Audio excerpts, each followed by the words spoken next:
So welcome again. In this lesson, we will be adding the basics of our data source.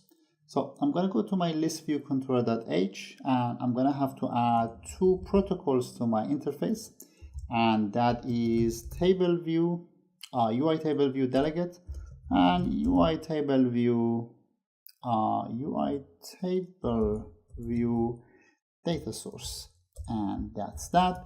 So what it basically tells my list view controller is that it can access classes from both, or methods from both UI table view delegate and UI table view data source. So in my .m, I'm going to add two new methods from my table view data source, and those are quite straightforward. In fact, one of them, and these are the two that are absolutely required if you want to be able to show anything in your table view. One of them is ns integer. That ns integer is table view number of rows in sections. So in the list, at least you have to tell your table view how many rows do you want to have. And for now, I'm just going to say return 0. So they're all nothing, and in one of the lessons in the future, we will do a quick test on that.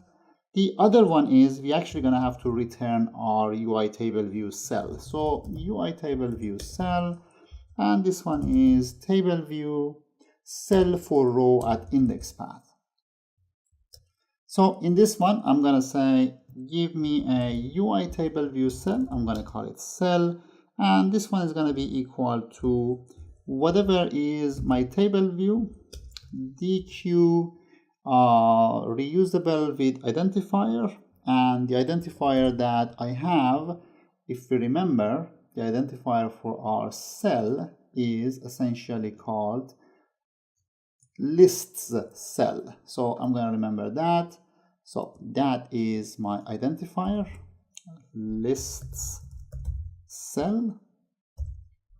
And that's about that. So we got that. Actually, I wanted to use the other method. I don't know why this method got called. Let's try that one more time. Oh, actually, I entirely missed that. So DQ reusable fire. So DQ reusable cell with identifier. Yes. So lists cell for index path, and that is of course index path. And of course, return cell. This simply doesn't do anything just yet. All we have done is we have made sure that our table view has its two required methods. I'm going to write this up here. That is required also is the cell for row at index path. In the list, your table view should know how many rows are there and what are the content of those rows. So I'm going to remove this temporarily for now.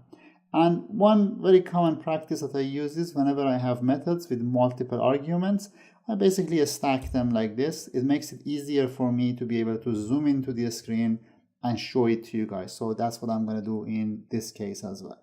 So by the end of this lesson, if you are caught up to here, or if you download the file that I have, you should be able to have your table view set up properly, have your protocol set up properly, as well as your obviously a storyboard that we have done a while back. So let's keep it up to here and we move on to our next lesson.